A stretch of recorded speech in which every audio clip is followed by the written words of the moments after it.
আর ঢাকাতে যারা থাকে তারা মোটামুটিভাবে একটা কেয়ামতের শহরেই থাকে,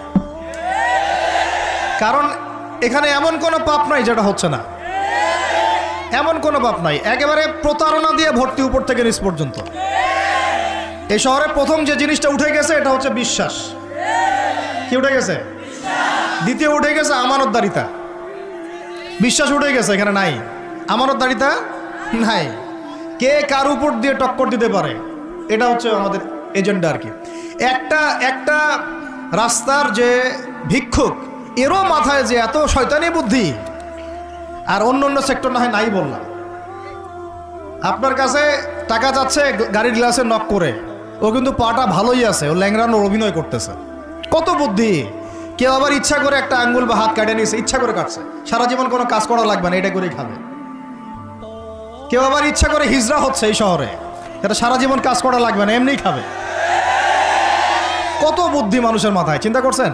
যাকে আপনি টাকা দিচ্ছেন 10 টাকা, ওর ফ্ল্যাট আছে, আপনার কিছুই নাই, ওরই জমি আছে। হিজড়ার সর্দার BMW চালায়, আর আপনি কোনো রকম একটা এক্সকরোলা ম্যানেজ করতে পারেননি এখন পর্যন্ত।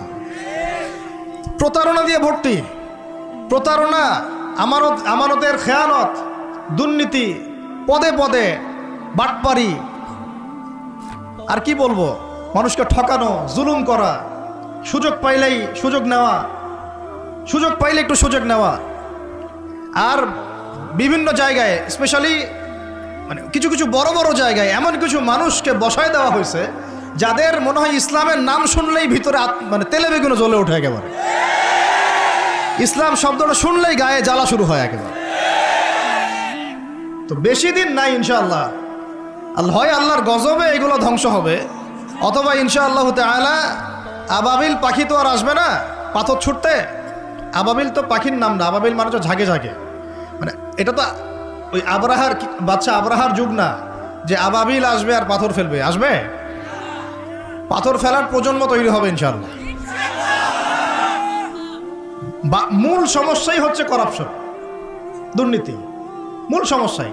এটা যদি না থাকতো সারা বিশ্বে বাংলাদেশকে টক্কর দেওয়ার মতো কান্ট্রি খুব কমই থাকতো। কে না জানে এগুলা? সবাই জানে, আর আমরা মেনেও নিয়েছি এগুলা ভাই, চুপচাপ মনে মনে মেনে নিয়েছি যে ওইখানে গেলে এত দেওয়া লাগবে, ওইখানে এত না দিলে আমার এটা হবে না, ওইখানে এটা দিতে হবে, ওইখানে এটা করতে হবে, আমরা মেনেও নিয়েছি মাশাআল্লাহ। আর যখন জুলুম মানুষ মেনে নেয় তখন আরো বড় জালেমকে আল্লাহ পাক চাপায় দেয়। এই জন্য আমাদের এই অবস্থা সংশোধন হচ্ছে না, ইল্লা মাশাআল্লাহ। আল্লাহ যে কবে করবেন আল্লাহ ভালো জানেন।